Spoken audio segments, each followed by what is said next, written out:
Bienvenue pour cet atelier sur les comportements alimentaires intitulé Accompagner le changement de comportement alimentaire. Quelles approches possibles dans le cadre des PAT? L'idée de cet atelier, c'était de repartir du constat que ces PAT ils sont considérés comme des outils de transition au service de l'agriculture et de l'alimentation, qui sont là pour fédérer les acteurs autour de la question alimentaire, et puis qu'ils ont dans leur périmètre effectivement les comportements alimentaires, et plus précisément l'accompagnement de ces comportements alimentaires vers plus de durabilité.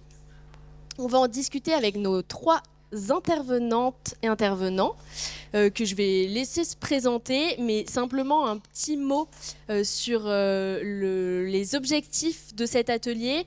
Vous verrez qu'on a essayé de vous proposer quelques apports à la fois conceptuels sur les approches à mobiliser, mais aussi vous proposer des retours d'expérience très concrets de projets alimentaires territoriaux qui travaillent sur l'accompagnement et l'évolution de ces comportements alimentaires depuis plusieurs années, et qui vont nous parler des leviers qu'ils ont mobilisés, des conditions de réussite et puis des écueils potentiellement à éviter pour travailler sur ces sujets. Je vous propose qu'on fasse un petit tour de présentation et on se lancera après sur vos interventions. Tu commences, Loïs? On fait dans l'ordre où on va parler. D'accord. Bonjour, donc Héloïse Descamps. Moi, j'anime ALTA, donc l'Alliance pour les transitions agricoles alimentaires, qui est portée administrativement par l'association After.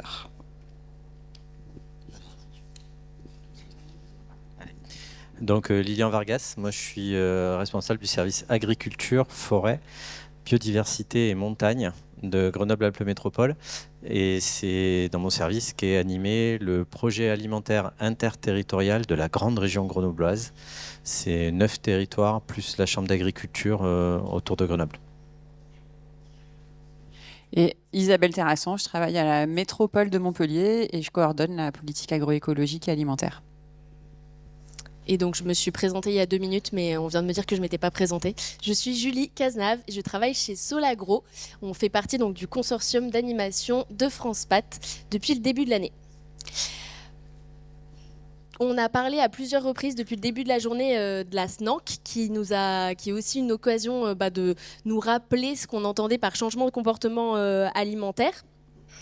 Cette SNANC, elle propose un ensemble d'orientations qui visent effectivement à atteindre une alimentation saine et durable. Et par cette alimentation saine et durable, la SNANC évoque des évolutions sur les régimes alimentaires, les produits consommés et puis les modes de production, avec la mention notamment de l'agroécologie qui doit être intégrée à ces modes de production. Pour ce qui est des objectifs en matière de changement de comportement alimentaire, les objectifs sont clairs et inscrits dans plusieurs cadres, donc de la SNANC, mais en amont du PNNS et puis d'autres complétés par Egalim, entre autres, en fonction des segments concernés. On va parler ici notamment d'augmentation de produits végétaux, donc de fruits, de légumes, de produits céréaliers complets, de légumineuses, de limitation de viande et de charcuterie, et puis d'augmentation de la consommation de produits bruts, faits maison, et d'aliments de saison, produits localement et ou biologiques, issus de l'agriculture biologique, comme indiqué dans la SNANC. Ce qu'on vous propose pour commencer, c'est peut-être de poser un petit peu le contexte de l'approche de ces questions, et à travers une approche qui est celle par les environnements alimentaires, qui est celle adoptée par l'Alliance pour les transitions agricoles et alimentaires, et dont va nous parler Héloïse. Merci beaucoup, Julie. Effectivement, je veux bien que tu passes tout de suite à la slide suivante. Juste pour vous présenter rapidement ALTA. Donc ALTA, comme je disais, c'est l'Alliance pour les transitions agricoles alimentaires. C'est une alliance multi-acteurs qui a pour ambition de regrouper tous ceux qui travaillent sur ces sujets-là, avec un focus plus particulier sur ce qui se passe sur les territoires. Donc on a aussi bien des collectivités, des associations, des chercheurs, des entreprises, avec comme objectif d'être à la hauteur des défis écologiques et sociaux quand on parle de transition. C'est une alliance qui existe officiellement depuis 2022 et qui s'est articulée autour de 2 piliers. Le premier, c'est vraiment cet espace d'échange, de coopération entre acteurs engagés sur ces questions-là. Et le deuxième, c'est parti du constat que tout ne se jouait pas non plus à l'échelle territoriale et qu'il y avait un enjeu à se mettre en lien avec ce qui se passait aux échelles nationales et européennes. Donc c'est ce qu'on a appelé force de proposition. Et l'idée, c'est de faire remonter les besoins, les revendications des acteurs engagés sur les territoires auprès des acteurs qui portent des plaidoyers au niveau national et européen. Donc voilà pour les deux grands piliers d'Alta.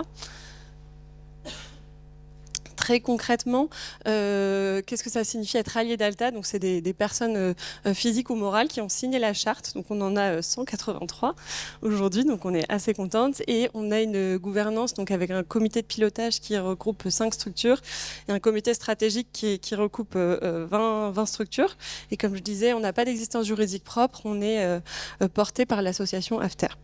Et voilà, très concrètement, c'est des échanges, des rencontres, des ateliers. On a eu un forum sur le thème de la santé la semaine dernière et on travaille par focus thématique dont le premier était celui sur les environnements alimentaires et c'est pour ça que je vais vous en dire quelques mots. Alors l'idée des environnements alimentaires, ça vient un peu du constat qu'on a quand même un gros décalage entre les intentions et les pratiques quand on parle justement d'envie de changement de ces pratiques alimentaires, mais qu'il n'y a pas de vrai rejet à changer. Enfin, notamment, je pense aux travaux de Parlons Climat qui montrent que les gens sont plutôt d'accord pour manger plus de produits bio, manger moins de protéines animales, etc. Mais que entre la déclaration et les faits, il y a un décalage. Et donc ça a un peu mis l'idée que voilà, aujourd'hui il faut changer d'approche, sortir du focus sur le consommateur responsable et plutôt aller dans une approche plus systémique, de regarder tout ce qui entoure finalement ces consommateurs pour voir comment on pouvait aussi faciliter ce changement-là. C'est un peu l'exemple qu'on prend souvent, c'est un peu quand on dit aux gens de faire du vélo, mais s'il n'y a pas de piste cyclable, c'est extrêmement compliqué. Donc c'est exactement la même logique de regarder plutôt le système et de ne pas se concentrer sur la responsabilité individuelle. Et donc pendant 2 ans, donc nos 2 premières années à Alta, on a cherché à identifier concrètement qu'est-ce qu'on peut faire pour faire bouger les environnements alimentaires sur les territoires. Alors les environnements alimentaires, c'est l'ensemble des facteurs qui influencent une personne dans ses pratiques et ses choix. Et donc on a essayé d'identifier quels étaient les leviers mobilisables sur les territoires et on a retenu cette typologie de 3 dimensions des environnements alimentaires, donc tout ce qui est environnement géographique et physique, le maillage territorial des magasins, ce qu'on trouve en magasin, les restaurants, etc. L'environnement socioculturel, donc là c'est plutôt ce qui est normes et représentations liées à l'alimentation, et l'environnement économique, donc qui est plus directement lié aux questions de prix, de pouvoir d'achat. Et ce qui a aussi nourri nous cette ambition-là, c'était de se rendre compte qu'en fait, aujourd'hui, au niveau national, les politiques de l'alimentation, elles sont très fragmentées. Enfin, la SNANC vient mettre un peu de cohérence entre tout ça, mais jusqu'alors, c'était quand même assez très fragmenté, voire contradictoire. Et que surtout, elles étaient concentrées sur 2 maillons, sur les 2 maillons aux extrémités de la chaîne alimentaire, à savoir les agriculteurs et les consommateurs, et que finalement, il y avait assez peu de choses en termes de politique publique qui venaient regarder ce qui se passait au milieu.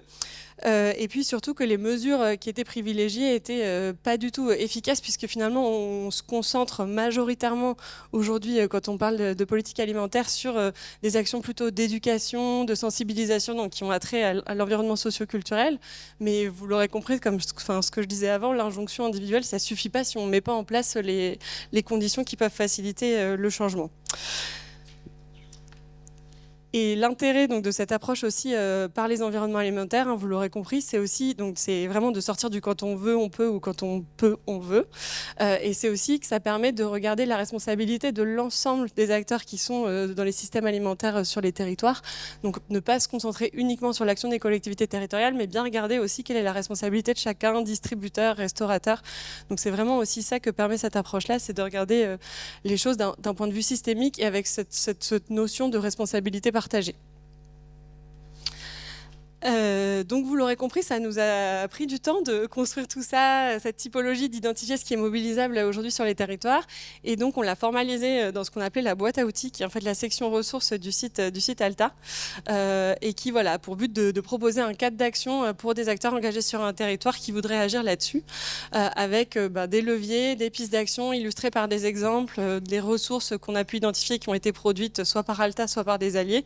Vraiment l'idée c'est de pouvoir outiller les acteurs acteurs qui souhaitent s'emparer de ce sujet-là. Donc faudrait le mettre à jour parce que je pense que maintenant on a un peu plus, mais voilà, 11 axes thématiques et puis une quarantaine de leviers. Juste pour vous donner à voir comment c'est construit sur le site. Donc celui-là, c'est sur celui des paysages alimentaires. Mais voilà, je vous invite à aller y faire un tour. Et pour vous dire très concrètement, je veux bien que tu passes à la slide suivante. Vous illustrer un petit peu plus concrètement, parce que là, je vous ai fait beaucoup de théories sur voilà, les environnements alimentaires, le concept, etc. Mais qu'est-ce qu'on met de manière très tangible derrière? Donc, sur les environnements géographiques et physiques, il y a tout ce qui est paysage alimentaire. Donc, c'est notamment tout ce qui va avoir attrait à l'urbanisme commercial, le maillage des commerces, voilà, l'accessibilité des commerces, toute la perception voilà, qu'on a de notre environnement physique lié à l'alimentation. Il y a bien évidemment tout ce qui a attrait au circuit de distribution, donc notamment avec l'offre qu'on y trouve, la manière dont cette offre, notamment durable, est mise en avant dans les rayons. Tout ce qui est restauration collective publique et privée, donc que vous avez déjà abordé ce matin, je pense que tout le monde voit, c'est à peu près clair. Tout ce qui est restauration commerciale, donc là c'est l'idée de travailler aussi avec les restaurants, donc pas la restauration collective, mais bien les restaurants commerciaux qui sont aussi des vitrines, qui peuvent aussi être des vitrines de l'alimentation durable et qui sont des prescripteurs de l'alimentation aujourd'hui, puisqu'il y a beaucoup de gens qui les fréquentent. Et puis tout ce qui est produit, finalement, tout ce qui est système de production et filière, donc avec des actions qui vont avoir attrait à la structuration de filières, la transition des exploitations, etc. Donc ça, c'est pour le premier bloc, environnement géographique et physique.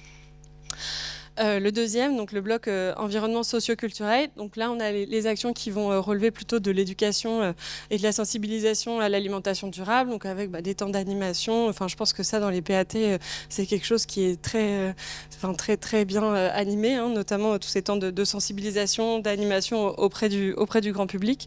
Donc les actions plutôt vers les plus jeunes et puis aussi vers l'ensemble de la population à tous les âges. Hein, donc aussi s'appuyer sur des relais des prescripteurs, notamment les professionnels de santé qui peuvent aussi être des relais pour parler changement de pratiques alimentaires. Et puis cette idée de travailler aussi sur les récits, sur la désirabilité, donc quels imaginaires, quelles représentations on véhicule de l'alimentation. Donc bien évidemment là-dessus on pense directement à la publicité. Comment est-ce que sur un territoire on peut faire en sorte que la publicité soit pas, enfin voilà, on en parlera tout à l'heure je pense, mais un moyen de promouvoir une alimentation non souhaitable.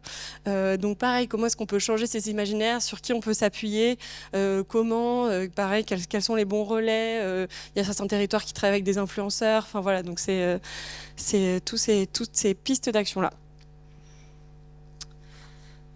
Et le dernier, donc c'est l'environnement plutôt économique. Donc là, il y a toutes les actions qui vont relever plutôt donc se donner collectivement du pouvoir d'achat. Je vous avoue que cette partie, pour trouver les bonnes formulations, c'était compliqué. Mais donc se donner collectivement du pouvoir d'achat, notamment tout ce qui est monnaie locale, tout ce qui est pratique informelle non marchande. On a suivi par exemple des expériences dans le Nord où c'était un système d'échange d'heures contre panier. Enfin voilà, il y a un certain nombre de choses qui peuvent être mises en place.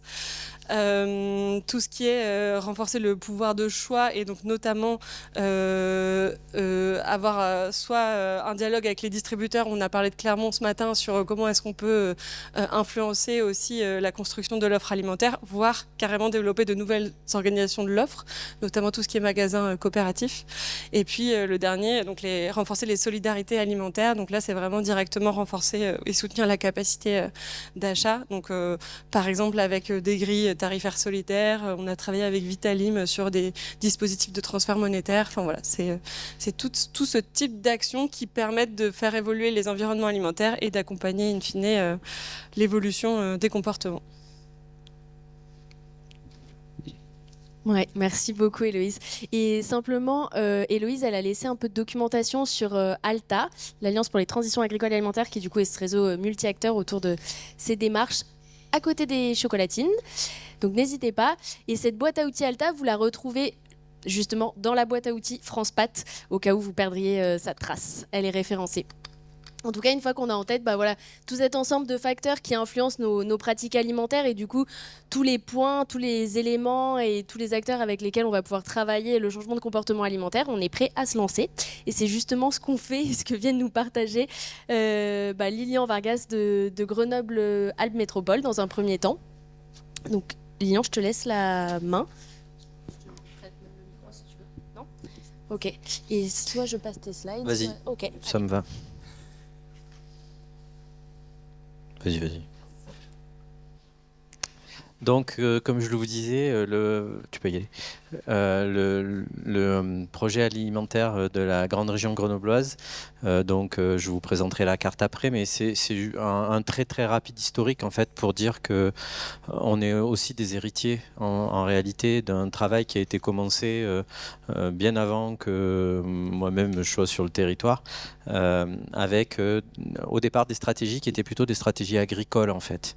Donc une culture en fait de l'offre du territoire et de l'offre de produits locaux sur le territoire, avec une des toutes premières marques territoriales qui a été créée en France. C'était les produits Ligrec grenoblois en 1991, donc c'est pas tout neuf.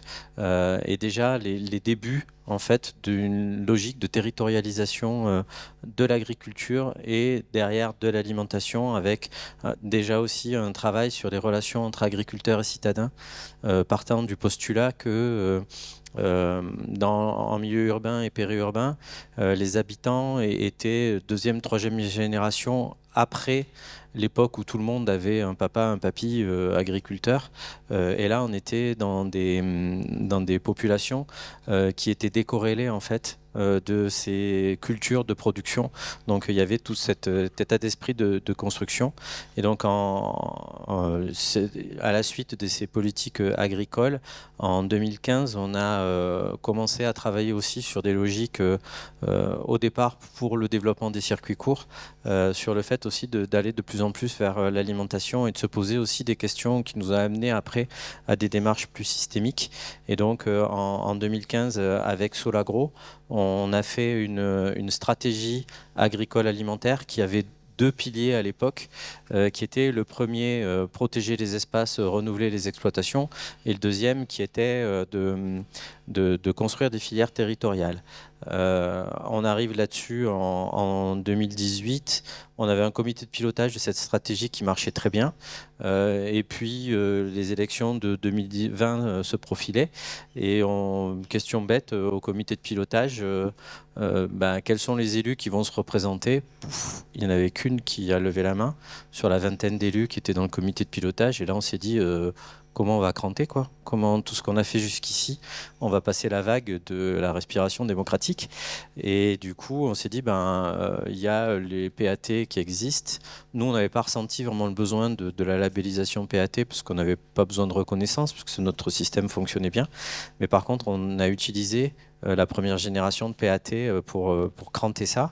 Et derrière, on est allé aussi chercher le financement d'un programme européen qui s'appelait Food Trails, qui nous a beaucoup aidé sur la dimension d'ingénierie, et notamment sur la réflexion de l'accompagnement au changement de comportement.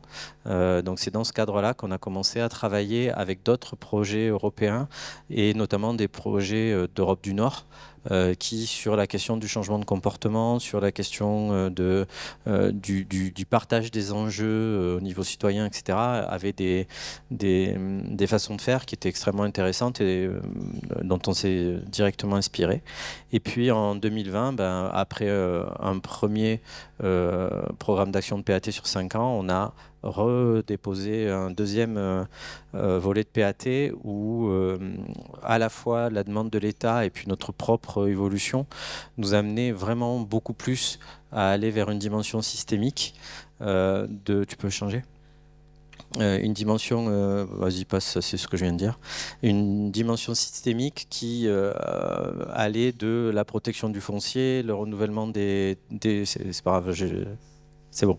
La protection du foncier, le renouvellement des exploitations, mais aussi le développement des filières, mais aussi aller jusque en fait à une dimension de circularité où on travaillait sur la récupération des déchets pour les méthaniser, les composter, pour en faire du fertilisant pour remplacer les fertilisants d'origine chimique, ce qui était dans nos objectifs. Donc vraiment une grande circularité, et en fait ce qui était la constante de tout ça, c'était de se dire que, avec la plus grande et la plus belle volonté politique du monde, si on n'amenait pas à chaque échelle et sur chacun des acteurs des changements de comportement, en fait, on se berçait de mots et on n'avançait pas réellement. On restait dans le domaine de l'expérimentation, mais on massifiait jamais. Et surtout, on crantait jamais les choses dans la dimension durable et de long terme. Donc voilà, c'était la volonté d'arriver sur les changements de comportement, on la mettait dans chacun des maillons des choses, quoi. Donc auprès des agriculteurs sur les changements de pratiques, auprès des distributeurs, auprès des transformateurs, auprès de tous les maillons de la chaîne alimentaire. Pour faire ce travail-là, en fait, outre le comité de pilotage que je vous ai évoqué tout à l'heure, qui était composé d'élus et de la Chambre d'agriculture, on s'est appuyé sur une dimension citoyenne avec le Conseil interterritorial de l'alimentation. C'est un fichier d'à peu près 500 adresses où on a tous les acteurs, qui soient socio-économiques, associatifs, citoyens, politiques, institutionnels, etc. Et une fois par an, à minima, on réunit ce conseil qui est plutôt un groupe d'accompagnement en fait et de relais. Soit de bottom-up, enfin depuis la base, pour nous alimenter sur les questionnements, sur les choses comme ça, et puis aussi pour diffuser et porter les actions que l'on peut proposer. Donc ce conseil interterritorial, il est important et il nous permet d'avoir des courroies de transmission avec des acteurs notamment socio-économiques. Et pour pouvoir bosser concrètement, on s'est aussi rendu compte d'une chose, c'est que dans les premières générations de stratégies que nous avions, on avait des beaux enjeux faits avec des beaux diagnostics en couleur et puis des super programmes d'action avec de belles orientations que tout le monde partageait. Qui étaient de consommer moins d'espace, de manger moins de viande, enfin tout ça. Mais on restait dans le domaine de l'orientation. En fait, on se faisait un petit peu plaisir, mais on n'avait pas de réels objectifs. Et en clair, on n'était même pas en capacité d'évaluer ce qu'on s'était mis nous-mêmes comme objectif. Donc là, on a fait un gros boulot avec Solagro, où on a créé dans le Conseil interterritorial de l'alimentation un groupe de 70, 80, ça dépendait des moments, participants, et on est allé sur des choses vraiment extrêmement concrètes en termes d'objectifs et en termes de programmes d'action associés. Tu peux... Donc, quand on a défini nos orientations et nos objectifs, je ne vais pas donner tout ce qu'on a mis, mais par exemple, on a eu des sujets sur la consommation de viande. Je vais prendre ça comme exemple, parce que derrière, ça a donné un travail super intéressant avec Let's Food, qui ne vous l'a pas présenté, mais avec qui on a beaucoup travaillé là-dessus. Donc le territoire du PAIT, c'est un territoire extrêmement composite. Vous avez la ville de Grenoble dans les partenaires, la métropole de Grenoble, mais on va jusqu'au parc du Vercors, parc de Chartreuse, Trièves. Enfin, ils sont 10 000 habitants au fin fond de l'Isère, à la limite des Hautes-Alpes, donc en territoire hostile. Hein. Et donc on est vraiment dans des endroits où il y a une grande diversité de choses, et une diversité d'approches, et des territoires qui peuvent être très ruraux et très territoire alpin, donc quasiment que de l'élevage. Et nous, on était dans une réflexion, on se disait, oui, pour sauver le climat, il faut manger moins de viande. Avec certains de la ville de Grenoble qui nous disaient, il faut arrêter de manger de la viande. Et dans le même PAT, on avait des gens qui nous disaient, non mais vous êtes fous, arrêtez de manger de la viande, mais nous, on n'a que de l'élevage, comme on voulait qu'on fasse. Et puis si on arrête de manger de la viande, ça veut dire qu'on arrête l'élevage sur notre territoire. Donc nous, on est dans un territoire de montagne avec des risques naturels plus. Si on arrête d'entretenir les coteaux avec les troupeaux, on va se prendre nos bouts de montagne sur le coin du museau, parce que il y aura plus d'accessibilité, il y aura plus, enfin voilà, tout un ensemble d'aménités qui sont amenées aussi par l'élevage et qui nous permettent d'avoir un équilibre territorial important. Donc on a posé ça. Et on a fait tout un boulot pour arriver à se dire, bon ben ok, il est important qu'on réduise notre consommation de viande. Donc on a regardé quelle était la consommation de viande du territoire, quelle était la nature de la consommation de viande du territoire. Et c'est là où on s'est rendu compte qu'en fait on appelle viande des fois des choses qui n'en sont plus, qui viennent d'on ne sait où, et qu'on pouvait fortement réduire ce type de viande-là au profit d'une viande de qualité, plutôt issue d'élevage tout à l'herbe, plutôt bio. Et en fait, on s'est dit, mais en fait, c'est notre élevage à nous, ça. Et donc, c'est là où on est passé sur la logique moins de viande, mieux de viande, avec un débat qui aussi, avec le boulot qu'on a fait de diagnostic avec Solagrone, nous a amené à nous rendre compte que si on laissait filer le mode de développement qui était le nôtre et de sous-développement, je vais le dire même, en clair, à échéance 2050, on n'avait plus d'élevage dans le territoire parce que élevage de coteaux, plus rentable, des élevages trop petits, etc. Et donc, d'une réflexion à se dire il faut moins de viande et mieux de viande, le premier objectif, ça a été de sauver l'élevage de nos territoires. Ce qui fait que dans nos politiques publiques, derrière, moi j'ai changé mon registre d'aide aux agriculteurs en remettant des aides sur le maintien de l'activité d'élevage dans les coteaux, réouverture d'espace, facilité d'accès, accès à l'eau dans les coteaux, etc. Enfin, on a rechangé nos systèmes d'aide pour, en première priorité, maintenir l'élevage dans nos territoires. Et ça peut paraître paradoxal, mais c'était hyper important. Et donc, sur le système d'accompagnement au changement de comportement alimentaire, on a toujours fonctionné sur ce principe-là, de partir du constat, de se déterminer des objectifs et derrière de mettre les actions. Et pour ça, il nous a fallu aussi faire un travail sur les cibles d'habitants dont on souhaitait accompagner les changements, c'est-à-dire à décourager certaines habitudes et en encourager d'autres. Et donc là, on a bossé avec un chercheur qui s'appelle Nicolas Fiolaine, qui nous a accompagnés aussi sur ces questions-là et qui nous a aidé à déterminer des objectifs précis, notamment des moments de la période de la vie où on est plus réceptif au changement. Donc en fait, c'est quand on est petit et qu'on se forme le palais. Donc on a mis en place des systèmes de formation, notamment dans les écoles maternelles, avec les personnes qui servent les repas aux enfants, pour leur apprendre à plutôt, quand on n'a plus faim, laisser la viande et manger plutôt les légumes et les légumineuses, plutôt que « Ah mais tu n'as pas faim, bah, finis d'abord ta viande », ce qui était le discours habituel qu'on avait. Hein. Donc on a aussi discuté là-dessus. Après, le deuxième âge, c'était sur les collégiens, où là arrivent les très mauvaises habitudes alimentaires quand même. Donc il y a aussi avec les cantines des collèges du département un gros travail de sensibilisation. Et c'est pareil, c'est pas ce que tu disais tout à l'heure, Héloïse, sur si on veut, on peut. On a inversé le truc, on a dit si on peut, on veut en fait. Et du coup, le département a fait un énorme boulot avec nous sur l'approvisionnement de ces collèges. Aujourd'hui, le département de l'Isère, il est à plus de 50% en bio et local. La ville de Grenoble, ils sont à 57%. Donc, c'est des démarches où, en fait, tous les échelons, on est monté en gamme là-dessus pour accompagner ça. Le troisième âge de la vie, c'est le jeune adulte.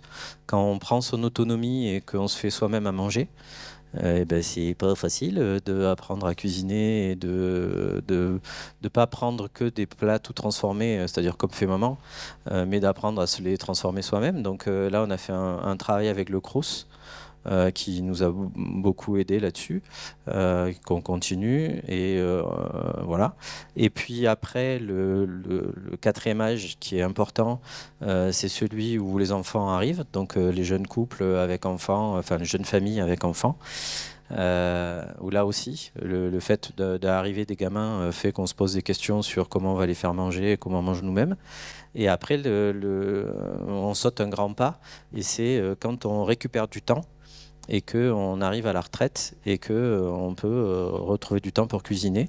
Donc là aussi un boulot pour ces personnes particulières qui avaient un autre avantage, c'est que c'est plutôt les plus riches d'entre nous et que donc c'est plutôt eux qui peuvent aussi acheter des produits bio, locaux, etc. Donc ça nous fait un peu notre locomotive économique pour pouvoir financer les autres. Voilà, donc on a travaillé là-dessus et derrière on a, vas-y, encore, vous aurez, hop, encore. Voilà, le mois de la transition alimentaire, en fait, c'est pour sous-tendre tout ça, le partager, le faire disséminer sur le territoire. On a créé ce qu'on appelle le mois de la transition alimentaire. On s'est inspiré, pour les plus anciens d'entre vous, de quelque chose qui s'appelait la semaine du goût, avant que ce soit complètement dévoyé par le lobby du sucre. À l'époque où c'était une initiative de chefs cuistots qui voulaient accompagner les gens pour leur apprendre à cuisiner. Et donc le principe, c'est un grand temps d'événementiel. Donc sur nos 10 territoires, ça fait à peu près 150 événements par an. On est à la 6e édition et on a des choses aussi simples que des cours de cuisine sur le campus, des temps de conférence. Par exemple, l'an dernier, on a fait un temps fort autour de la nourriture ultra transformée. Et on a travaillé avec les agriculteurs de notre marque territoriale qui s'appelle la marque Isère pour leur mettre sous le nez que même sans vraiment le savoir, en fait, ils utilisaient des fois des additifs de l'ultra transformation. Donc ça a été super intéressant. Je vous avoue que moi-même, je ne mange plus pareil. Je lis pas les étiquettes de la même façon depuis que j'ai assisté à cette conférence. Donc voilà, je suis un exemple de changement de comportement alimentaire. Ma mère m'appelle l'ayatollah. Donc voilà, on est en train on travaille sur ça et ce mois de la transition alimentaire, l'intérêt qu'il a en fait, c'est de rendre tous les gens de notre conseil interterritorial de l'alimentation acteurs, c'est-à-dire que c'est le moment où on les met en lumière, où on leur donne la parole, où on leur donne aussi des moyens, parce qu'on a fait un appel à candidature, un appel à projet pour amener quelques petits financements pour qu'ils puissent réaliser des événements. Donc ça crée une dynamique locale. 22 000 euros, hein.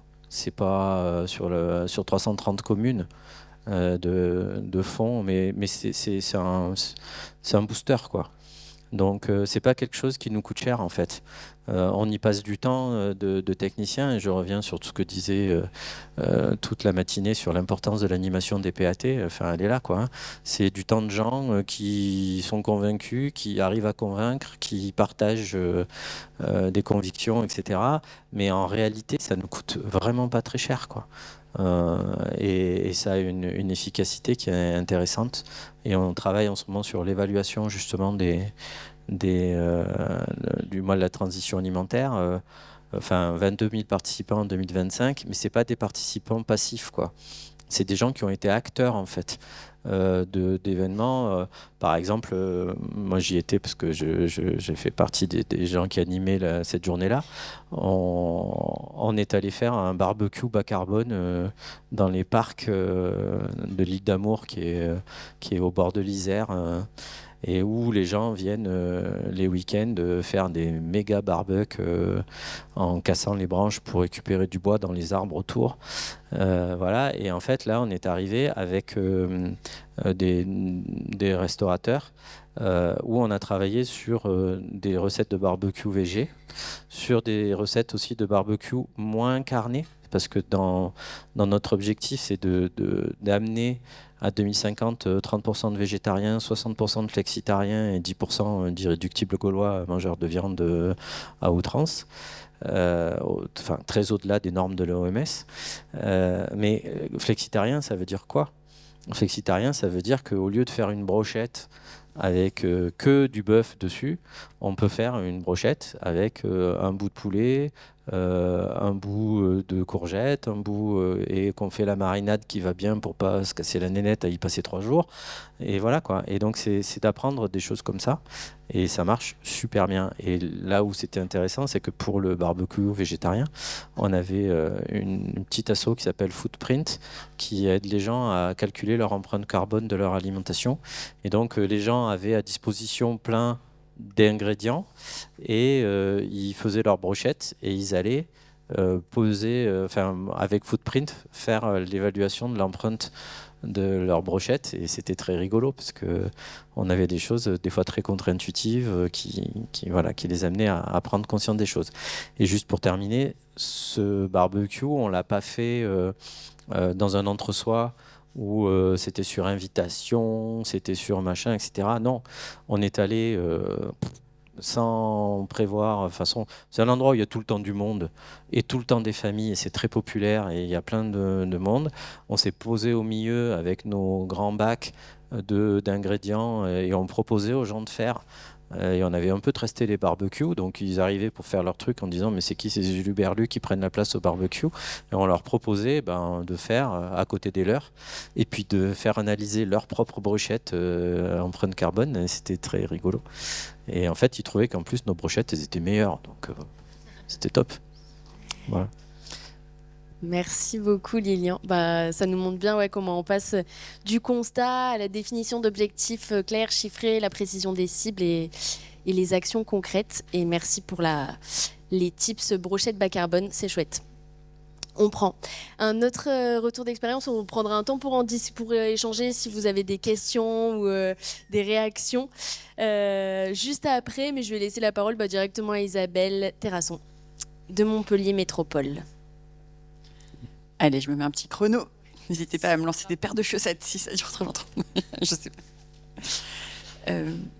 Oui, alors je voulais vous parler de la stratégie de transformation des paysages alimentaires qu'on déploie à la métropole. Alors, Héloïse, tu as défini ce qu'était un environnement alimentaire. Donc nous, on prend paysage alimentaire un petit peu dans le même sens qu'environnement alimentaire. Je voulais peut-être juste faire une parenthèse. C'est un sujet qui est quand même émergent aujourd'hui. Il y a un rapport de l'UNICEF qui est paru à l'automne dernier qui indique que aujourd'hui, à l'échelle mondiale, c'est dramatique, mais l'obésité a dépassé la sous-nutrition chez les enfants. Et l'UNICEF épingle les environnements alimentaires comme étant une cause majeure d'obésité, c'est-à-dire notamment la publicité sur les produits ultra transformés, trop gras et trop sucrés. Donc voilà, ça nous a conforté, en tout cas nous la stratégie était sur le point d'être votée, mais ça nous a conforté sur le fait que c'était un vrai sujet d'action publique. Sur le territoire montpelliérain, alors on a un PAT depuis 11 ans, la stratégie a été votée depuis 2015 et ça a été labellisé en 2017. Et un des axes maintenant est structuré autour de cette question de la transformation des paysages alimentaires. Donc sur ce sujet, tout a commencé par une équipe de chercheurs qui a mené un projet qui s'appelait Foodscape. Alors c'est vrai que nous à Montpellier, on a la chance d'avoir une communauté de recherche agronomique assez importante et ils ont envie de travailler avec les politiques publiques. Et à la fin de ce projet, ils nous ont fait un petit brief spécifiquement en nous disant vous avez plein de leviers d'action sur les paysages alimentaires et c'est un vrai moteur de transformation de l'alimentation, donc saisissez-vous-en. Et on a suivi leurs conseils, on a mis en place un comité de réflexion participatif avec des chercheurs, des associations autour des solidarités, les services en transversalité de la ville et de la métropole, et aussi le bailleur social. Et on a développé cette stratégie avec l'appui aussi de prestataires, notamment EcoCity. On a développé cette stratégie qui a été votée dans une feuille de route en conseil de métropole. Alors, je vous ai mis une petite carte parce que ça, c'est la thèse de Simon Vontron, un des chercheurs de l'INRAE de ce projet de recherche, qui avait essayé de cartographier les paysages alimentaires à l'échelle de la métropole. Et alors, si on a de la chance, on vit dans un paysage alimentaire diversifié. Mais ce n'est pas le cas de tout le monde. Il y a aussi on peut aussi vivre dans des déserts alimentaires où il y a quasiment pas d'offres. On peut aussi vivre dans des bourbiers où l'offre est dominée par des fast-foods. Et on peut aussi vivre dans des mirages Par exemple, c'est le cas du centre-ville de Montpellier, où il y a une très belle offre alimentaire, mais très qualitative, mais très chère, et où du coup les étudiants ont du mal, par exemple, à aller se fournir directement au centre-ville. Alors, petit sondage, qui parmi vous vit dans un paysage alimentaire diversifié ? On a quelques-uns qui ont de la chance. Qui vit dans un désert alimentaire ? Qui vit dans un bourbier alimentaire ? Ok. Et qui vit, qu'est-ce que j'ai oublié, dans un mirage alimentaire ? Voilà. Donc on voit que c'est quand même, en fait, ces catégories, elles vous parlent. Dans votre vécu quotidien, vous voyez bien à quoi ça correspond. Si on peut changer de diapo. Alors voilà, qu'est-ce qu'on a décidé collectivement de travailler dans le cadre de ce projet ? On a d'abord regardé de quels leviers d'action publique on disposait, nous, en interne à la collectivité. C'est des leviers qui, aujourd'hui, ne sont pas encore tous actionnés, mais qu'on a identifiés, et on va aller travailler avec les collègues pour essayer d'alimentariser les politiques publiques. Typiquement, le schéma directeur d'urbanisme commercial, par exemple, qui a un important volet. En fait, les communes ont été nos alliés parce qu'elles ont dit au pôle développement économique que le commerce de proximité, l'alimentation, c'était un vrai sujet. Et donc, on va travailler sur ce sujet-là. Il y a aussi tout ce qui est la stratégie de préemption commerciale. On voudrait aussi travailler sur la réglementation de la publicité. Alors ça, c'est une compétence ville. Ils ont révisé leur règlement de publicité, et donc ils ont interdit la publicité à 200 mètres autour des écoles. Je crois qu'à Grenoble, vous avez une autre stratégie. Voilà, au moins c'est cash. Mais en tout cas, cette stratégie, c'est métropolitain chez vous ? Chez nous, c'est... La compétence est métropolitaine. Voilà. Donc ça peut varier d'une collectivité à l'autre, mais en tout cas c'est un levier. Et je pensais aussi à quelque chose qu'on a identifié, on n'est pas encore allé, mais le bail réel solidaire d'activité. Donc souvent le bail réel solidaire est activé pour les logements, et il existe depuis pas très longtemps ce BRSA, et on voudrait essayer de travailler là-dessus. Voilà. Donc, alors, ça, c'est juste le premier axe. Deuxième axe, comment on assure un maillage du territoire de points de vente, de points d'accès à une alimentation durable. Et donc là, on va à la fois travailler à l'implantation de points de vente durables, mais aussi à l'accompagnement de points de vente qui ne sont pas durables, mais qui veulent se transformer. Donc, restaurants... on aimerait, ça, on le travaille, je vais y revenir après. Épicerie, ça, on s'inspire de ce qu'ont fait Los Angeles ou New York, ils ont pas mal travaillé là-dessus. On voudrait aussi déployer un dispositif. Et aussi les marchés de plein vent, où là encore, on est sur une compétence communale. Ensuite, troisième volet, c'est ce dont Lilian a déjà parlé, c'est comment on accompagne, on sensibilise, on accompagne le changement individuel de comportement, la prise de conscience, l'éducation à l'alimentation durable. Et donc là, on a une plateforme qui cartographie les points de vente durables, qui s'appelle la plateforme Bocal. On a aussi un festival, un espèce de mois de la transition, ça s'appelle Manger comme on s'aime, SEME, petit mot de jeu de mots. Et voilà. Et puis soutenir la démocratie alimentaire et le lien social, c'est notre quatrième axe. En fait, on s'est rendu compte, la métropole n'est pas omnipotente, et donc tout ce volet d'accompagnement des démarches citoyennes, de tout ce qui est impulsion de la société civile, soutien à la société civile sur les démarches autour de l'alimentation durable et de la participation autour de l'alimentation. Ça, c'est un volet qui est important. Donc, ça donne, par exemple, c'est pas mal une politique de subvention, mais il n'y a pas que ça. Il y a aussi de la mise en lien, de la mise en réseau, du soutien politique. Voilà, donc on soutient par exemple des tiers-lieux alimentaires, les maisons d'alimentation solidaire sur notre territoire, on soutient des groupements d'achat citoyens, enfin voilà, ce type d'initiative. En termes d'impact, du coup, on s'est posé la question de comment ça va impacter les cycles de changement de comportement. Donc ça, c'est un cycle qu'on voit assez régulièrement. D'abord, avant de changer de comportement, on va d'abord s'informer. Enfin, c'est une information, une prise de conscience, on va dire. Ensuite, on va décider de changer de comportement. On va ensuite initier ce changement de comportement. Et ensuite, il y a un procédé qui est très important, c'est le maintien de ce changement. Et soit on va dire on l'incarne dans son vécu, soit on arrête. c'est typiquement sur la cigarette, on voit bien ce que ça veut dire tout ça. Voilà, donc nous, on a regardé comment agir à la fois sur ces questions de normes sociales, comment travailler sur les environnements alimentaires pour les rendre plus durables et accessibles, et puis aussi comment travailler sur l'intégration à des groupes de pairs. Et donc ça, les leviers si tu peux changer de diapo, les différents leviers, ils vont jouer sur ces différents facteurs. Donc comment on accompagne la sensibilisation, l'éducation à l'alimentation durable, comment ensuite on crée des environnements alimentaires favorables par les politiques publiques, on va dire les schémas directeurs, en alimentarisant les autres politiques publiques ou en accompagnant le maillage du territoire. Et enfin, tout le volet soutien à la démocratie alimentaire, on voit que c'est vraiment un volet important pour le maintien et l'incarnation du changement. On a, comme Grenoble, travaillé sur le ciblage. Et on s'est rendu compte qu'il y a des étapes charnières dans sa vie où on va pouvoir changer ces paysages alimentaires. Alors, moi, je sais que par exemple, je ne suis pas une de ces étapes charnières et quand je sors du boulot, je vais à la Biocoop. Ensuite, quand ma fille elle est à son activité, boum, je vais faire un tour chez le fromager et en rentrant, je passe chez mon boulanger préféré. Donc en fait, nos vies, elles sont un peu timées. On a déjà nos environnements alimentaires, c'est calé dans notre vie et c'est pas facile d'intégrer un nouveau lieu. Et donc de changer finalement son comportement alimentaire. Et du coup, il y a des étapes charnières, comme tu disais, c'est pas tout à fait. Enfin, il y en a qui se regroupent avec la sensibilisation. On a identifié effectivement quand on devient étudiant, voilà, on sort du cocon familial, on a cette liberté d'acheter son alimentation.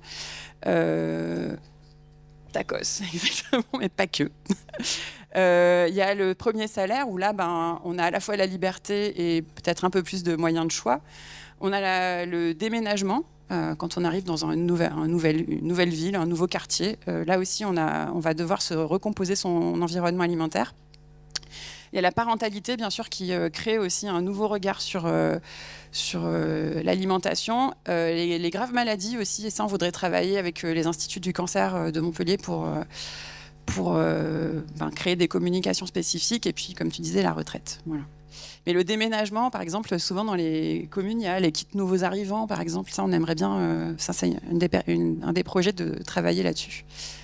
Peut-être des petits focus sur des actions opérationnelles. Alors, on s'est dit j'allais en parler de 2 en particulier. Ah oui, si peut-être juste un mot sur les moteurs de changement, parce qu'on n'arrive pas vers l'alimentation durable tous avec les mêmes moteurs.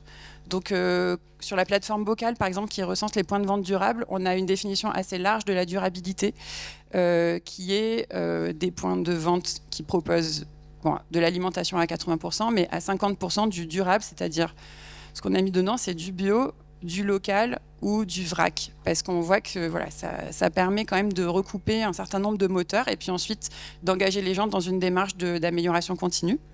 Et pareil, sur le manger comme on s'aime, on essaye de faire du lien avec des secteurs un peu connexes, comme la culture, par exemple, créer des événements autour de l'alimentation et culture, ou le sport, qui sont des moteurs de motivation. Vous aussi ? On a beaucoup travaillé sur le sport. Ouais.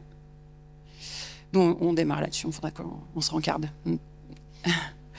Donc alors, un premier projet, c'est l'accompagnement des restaurants. Là-dessus, on travaille avec l'association Food Index for Good, qui propose qui a une activité qui est similaire à d'autres associations, comme Ecotab par exemple. Mais voilà, chez nous, on a beaucoup travaillé avec FIG. Et donc, SIG nous a proposé de travailler sur l'accompagnement des restaurants. Donc, eux, ils avaient plutôt un format d'accompagnement vers une labellisation, c'est-à-dire des restos, on va dire, moyenne gamme à gastronomique, qui veulent avoir une valorisation de leurs actions durables. Et nous, on a plutôt travaillé sur un autre dispositif qui est celui d'accompagner les premiers pas dans une logique d'accessibilité, et donc de travailler sur des restos plutôt entrée de gamme, restos populaires jusqu'à la moyenne gamme. Ah, est-ce que j'ai encore quelques minutes ? Ok.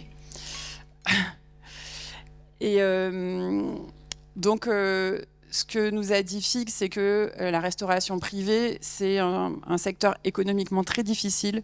Et donc, si on veut travailler avec eux, il faut leur donner rapidement des gains économiques pour qu'ils puissent avoir un petit peu de marge de manœuvre sur des choix en termes de développement durable. Et donc, ces gains économiques, c'est l'optimisation de la consommation d'énergie, par exemple réduire les postes de cuisson. On a une cookiserie qui est passée de 8 heures de cuisson par jour à 2 heures de cuisson par jour, et donc ça lui fait un gain d'économie très fort. On a un autre resto qui a débranché, par exemple, un frigo. Voilà, donc on a un deuxième poste d'économie qui est sur le gaspillage alimentaire. Et donc pour ça, réduire la carte, c'est un vrai sujet.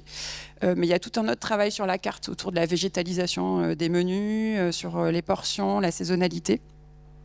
Il y a des questions aussi de conformité réglementaire, et là, du coup, FIG peut aussi apporter des appuis. Voilà pour les leviers. Et donc, il y a un livret qui a été développé qui sert à FIG pour aller sensibiliser des restos. Donc ça a été la première étape. On commence dans chaque quartier où on intervient à aller sensibiliser un grand nombre de restos. Et ensuite, il y a un certain nombre de restos qui se montrent plus motivés pour être accompagnés. Et donc, chaque année, voilà, on accompagne on sensibilise entre 30 et 50 restos, et on en accompagne entre 5 et 10, enfin FIG plus précisément. Donc voilà, c'est un accompagnement individuel sur 4 mois avec un volet un peu diagnostic, identification des leviers d'action, élaboration du projet avec le restaurant, et puis passage à l'acte, et puis ensuite suivi aussi, savoir un peu ce que le restaurant a effectivement mis en œuvre, ce qu'il a gardé, comment ça se passe, et remotiver. Et on a un deuxième volet qu'on vient de commencer, c'est la formation collective, parce qu'il y avait des restos qui avaient envie de travailler sur leur durabilité, mais qui n'étaient pas dispo pour un accompagnement comme ça sur le long terme. Et donc, on a créé une formation collective avec 10 personnes présentes. Il y avait 14 structures. Et ce côté collectif, c'était sur toute une journée, leur a permis d'évoquer les différents sujets de la durabilité, et ensuite de travailler sur leur propre plan d'action. Et c'était intéressant puisque ça commence un démarrage de mise en réseau, et où les restaurateurs se sentent un peu moins seuls en fait, dans cette volonté de travailler sur ces sujets. Donc on va peut-être pérenniser cette dynamique réseau. C'est une des perspectives qu'on envisage. Voilà. Et on a aussi mis en place un module de formation avec le lycée hôtelier à destination des enseignants. Voilà. Deuxième projet dont on proposait de parler, c'était Ici c'est local. Donc là, c'est un projet sur les marchés de plein vent. Ici c'est local, c'est une marque déposée par l'INRAE, qui a été développée au départ avec l'association des marchés paysans sur le marché de Grabel, qui est une commune de la métropole de Montpellier. Donc l'association des marchés paysans a été intégrée dans ses activités dans la Fédération régionale des CIVAM, qui nous accompagne aujourd'hui avec la Chambre d'agriculture à déployer le projet sur la métropole. Donc là encore, on a eu de la chance parce que les chercheurs ont eu un financement qui s'appelle Switch, un projet européen, et ils nous ont dit on a des sous pour vous accompagner dans vos projets de changement de régime alimentaire. Switch, changement vers un régime alimentaire durable. Donc on leur a dit super, et ils nous ont proposé de travailler sur Ici c'est local. Donc voilà, encore une fois, les interactions positives avec les chercheurs. Et donc là, c'est une chercheuse qui nous aide aussi à mobiliser les élus des marchés. Donc en quoi ça consiste, Ici c'est local ? C'est un étiquetage dans cette idée de rendre plus transparente et un peu de travailler sur les nudges, comment flécher les actes d'achat vers des actes durables. Donc sur les marchés, il y a 4 couleurs d'étiquettes. Une couleur verte pour le bio local, une couleur bleue pour la vente directe. Enfin non, pardon, vert c'est bio-vente directe. Bleu c'est vente directe, pas forcément bio. Orange, Orange, c'est produit local en circuit court, mais pas en vente directe. Et violet, c'est circuit court, mais pas forcément local. Genre, si on a de la noix de Grenoble sur un marché, ça sera du violet. En circuit court, bien sûr. Et donc ça en fait, ça a vraiment très bien marché à Grabel. Ça a essaimé dans pas mal d'autres villes, je crois, Rennes, Lyon, la Drôme. Et du coup, ça consiste en quoi ? Effectivement, pour arriver à afficher ces étiquettes, on met en place une gouvernance partagée avec des producteurs, des vendeurs sur les marchés, mais aussi un collège de consommateurs et éventuellement un collège institutionnel. Ce qui permet en fait de définir ensemble qu'est-ce que c'est le local et qu'est-ce que c'est localement les règles d'utilisation de ces étiquettes. Il y a des endroits où, par exemple, ils ont exclu à Grabel, par exemple, ils ont fait évoluer leur charte et ils ont exclu les œufs de batterie, par exemple, de ce champ-là. Mais donc chaque comité va définir ce qu'est cette définition du durable et va permettre aussi une vigilance. Il n'y a pas un contrôle officiel de l'utilisation de ces étiquettes, mais c'est plutôt une vigilance collective au travers des utilisateurs de marché et donc de cette gouvernance partagée. Donc voilà, ça permet, nous par exemple, la ville de Montpellier envisage de réviser sa réglementation des marchés de plein vent. Ils ont une gouvernance des marchés qui est très formelle, loi Pinel, tout ça. Et là, c'est quelque chose qui va venir en plus, en fait, qui ne va pas remplacer la structure de gestion des marchés, qui va venir en plus pour l'utilisation d'étiquettes et le fléchage de produits considérés comme durables. Merci beaucoup, tous les deux, de nous avoir partagé les projets que vous portez, ces initiatives très concrètes. On a un temps pour en discuter, pour leur poser des questions, réagir, nous partager potentiellement vous aussi ce que vous avez à nous partager sur le sujet. Est-ce qu'il y a des premières réactions où vous étiez endormi par la chaleur? Oui. Bonjour, moi je suis élue dans une petite commune rurale de moins de 3000 habitants et on a un Super U qui est en train de s'installer juste en périphérie du bourg. Donc on sait que ça va attirer énormément de consommation là-dessus. En fait, quel levier on a sur ce genre d'acteurs pour essayer de faire attention à d'essayer d'avoir un peu le visu sur les produits à promouvoir? C'est un sujet qu'on a traité avec Alta là, pendant 2 ans, de comment discuter avec un magasin et quel levier d'action un territoire là-dessus. Donc tout est sur le site internet, mais n'hésitez pas à revenir vers moi, mais parce que notamment ce qu'on a essayé de comprendre, c'était quelles étaient les marges de manœuvre d'un magasin par rapport à une enseigne. Parce que quand on entend parler de la grande distribution, on a tout de suite le magasin renvoie vers l'enseigne en disant ah bah non, c'est pas de ma responsabilité, etc. Et en fait, ce qu'on a essayé de comprendre, c'était d'aller un peu plus finement dans finalement avec quelle demande on pouvait arriver sur un territoire de manière crédible et audible en fait. Et donc il y a quand même des choses sur lesquelles, alors ça va pas révolutionner l'offre du Super U, mais Super U c'est pas les plus fermés à la discussion. Donc vous n'êtes pas si mal tombé finalement. Par exemple. Et il y a un certain nombre de choses sur lesquelles vous pouvez les interpeller. C'est sur leur offre de promotion, sur leurs engagements en termes d'approvisionnement de produits sains et durables. Enfin, voilà, il y a un certain nombre de choses sur lesquelles vous pouvez effectivement les interpeller. Après, voilà, c'est une relation de coopération. Comment ? Alors, sur le site internet d'Alta, vous avez toutes les ressources sur les leviers dont vous disposez en tant qu'acteur territorial, notamment aussi réglementaire. Bon, il y en a peu, mais il y en a quand même, notamment sur les autorisations d'enseigne. Ça, c'était un exemple à Grenoble où ils ont réussi à faire changer la devanture d'un magasin qui avait choisi, je crois, de mettre des morceaux de viande. Enfin bref, c'était très carné et ils ont réussi à leur dire non, ça va pas du tout et à changer pour aller vers quelque chose de plus végétal. Donc, voilà, il y a quelques retours d'expérience qui existent. Vous pouvez aller regarder sur le site d'Alta. Et si ça vous intéresse, ce volet plus magasin, n'hésitez pas à revenir vers moi parce qu'on va continuer à y travailler pendant ces 2 prochaines années. Et puis en fait, c'est aussi, est-ce que votre territoire, il a anticipé la possibilité de permettre au magasin d'avoir autre chose que les produits de sa centrale d'achat? Et c'est aussi ça la question, quoi. C'est est-ce qu'il existe des filières territoriales qui peuvent se retrouver à l'intérieur du magasin en question?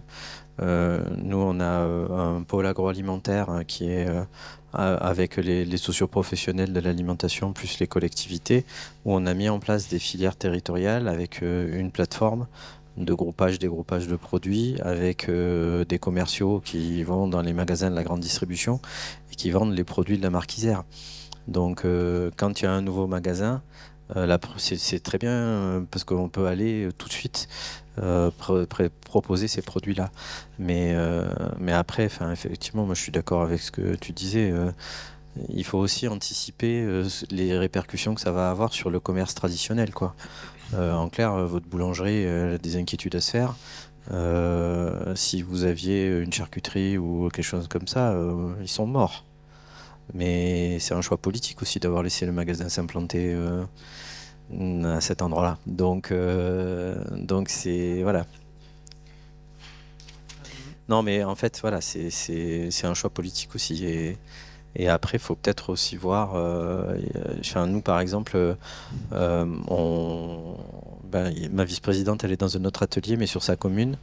Il y a la commune d'à côté qui a mis un magasin et elle, en fait, ça a tué son commerce.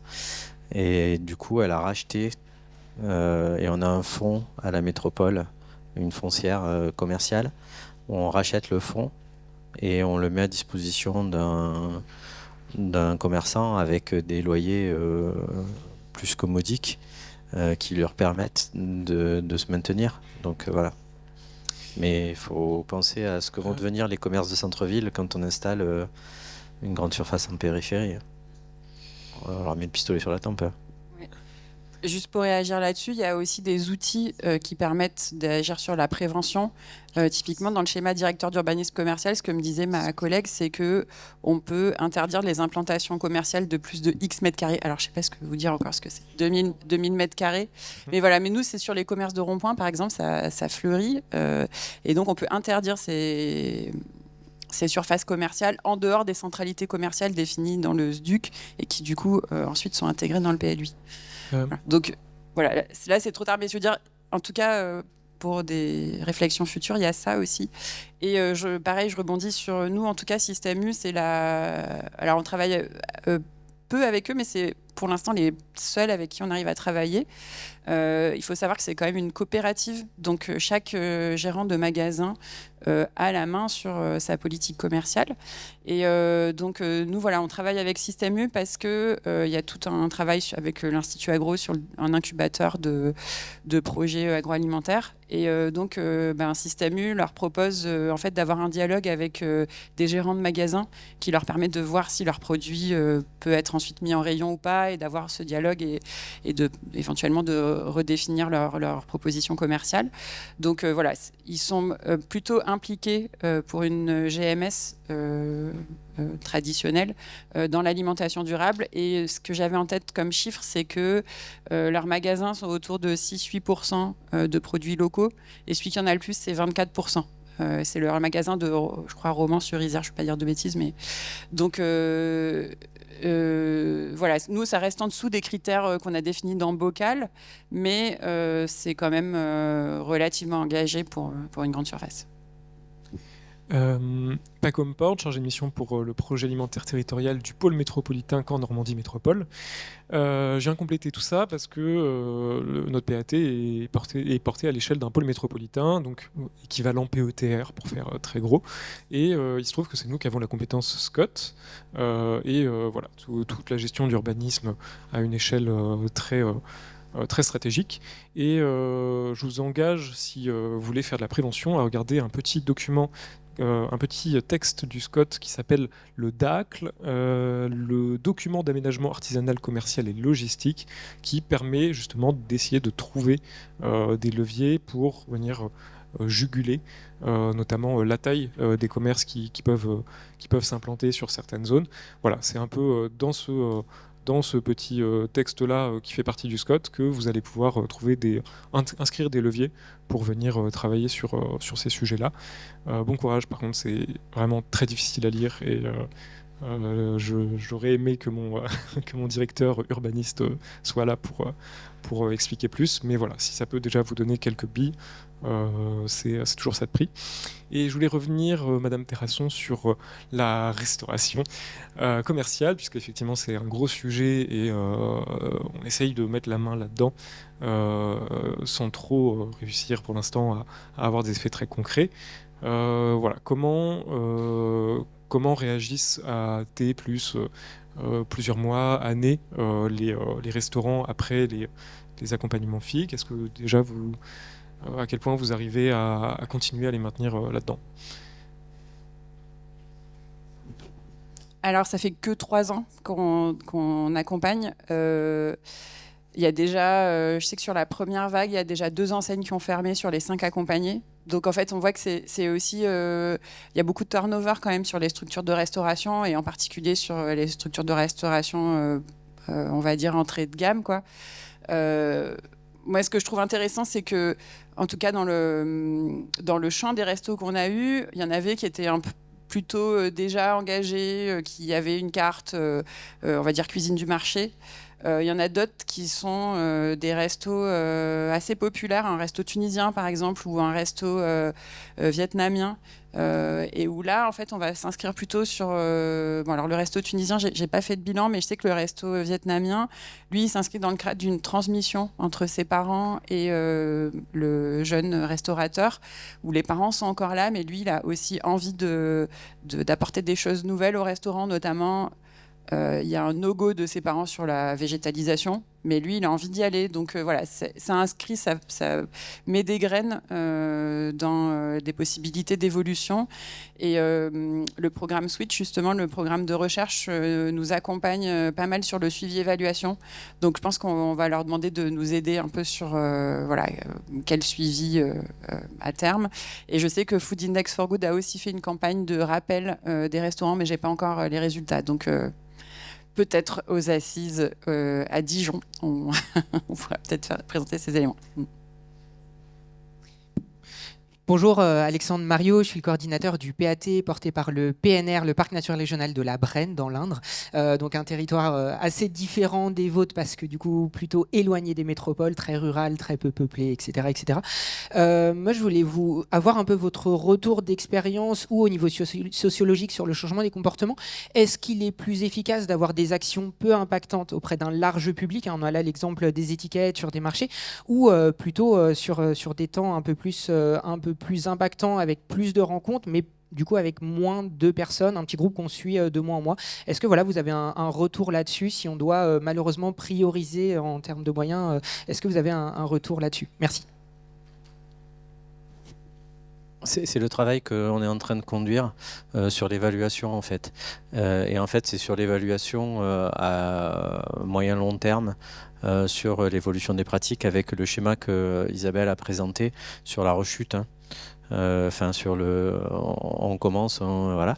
Et en réalité, pour l'instant on n'a pas terminé le travail d'évaluation, mais il est en cours. Mais ce qui nous paraît le plus intéressant, c'est de combiner. Alors désolé pour votre volonté financière de priorisation, mais en fait c'est de combiner les choses.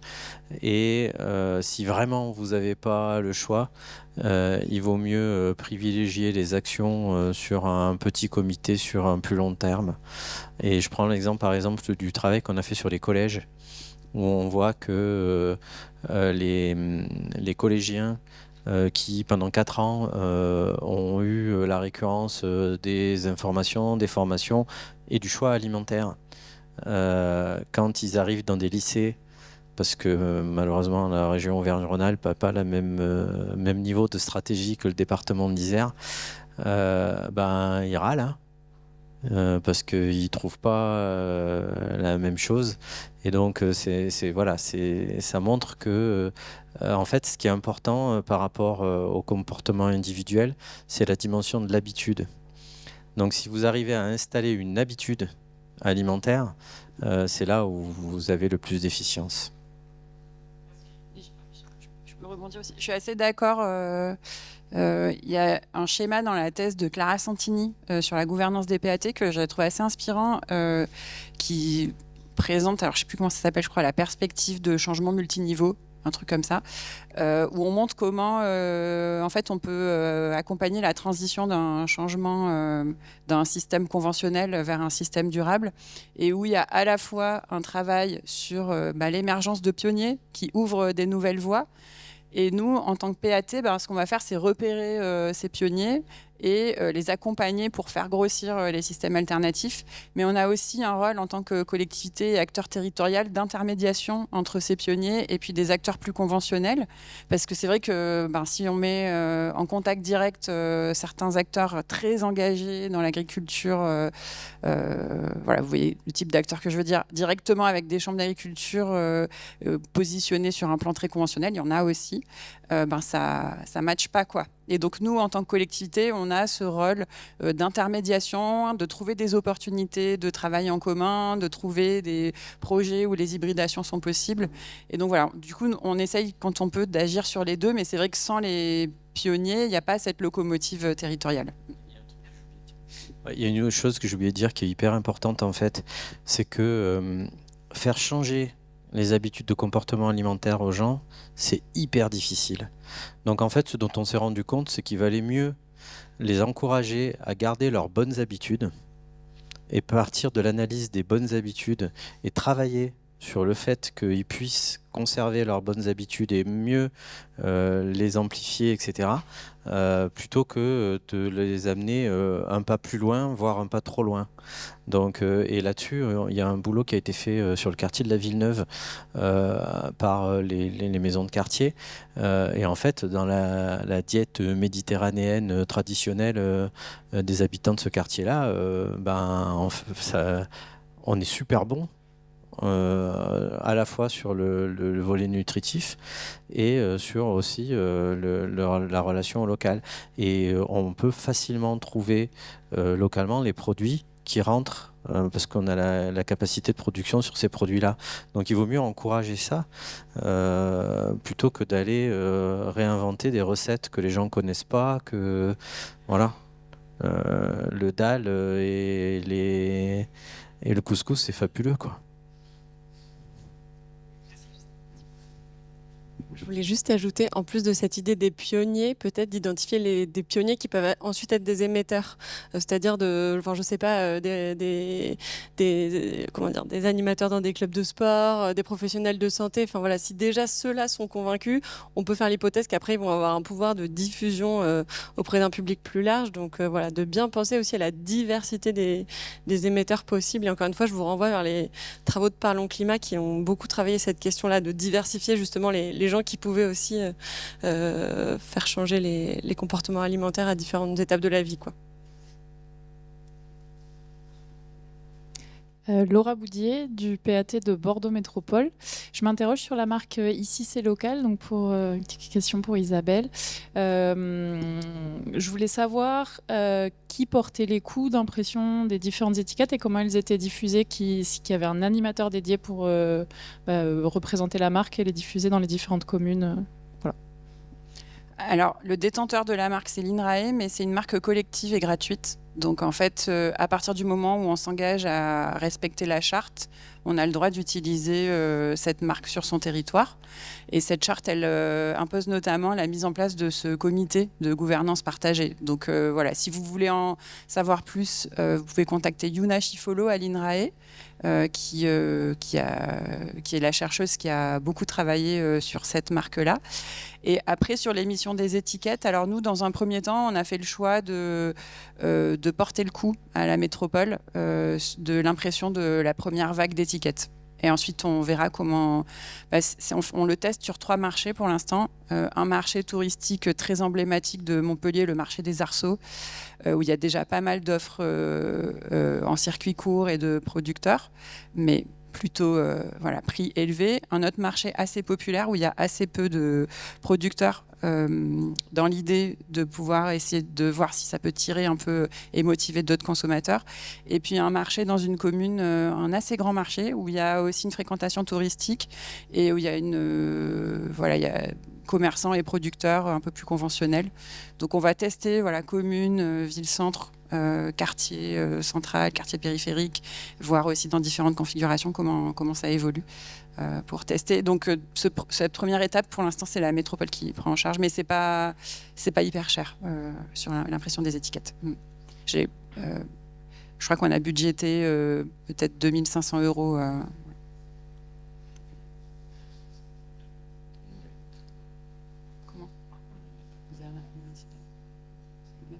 Merci beaucoup pour ces interventions et pour vos réactions. On va être rejoint par nos collègues d'ici une dizaine de minutes, donc si vous voulez, on peut prendre un petit temps. Merci pour cet aperçu de leviers mobilisables pour contribuer à accompagner le changement de ces comportements alimentaires vers plus de durabilité. On a pu parler de différents segments de restauration à domicile, hors domicile, donc c'est chouette. De nouveau, il y a une grande diversité de ces leviers qui est répertoriée dans la boîte à outils d'Alta. Vous avez aussi des ressources sur ces sujets dans la boîte à outils de FrancePat, donc n'hésitez pas à vous les approprier, à les visiter. Et je vous laisse aller vous rafraîchir avant la dernière session. Merci.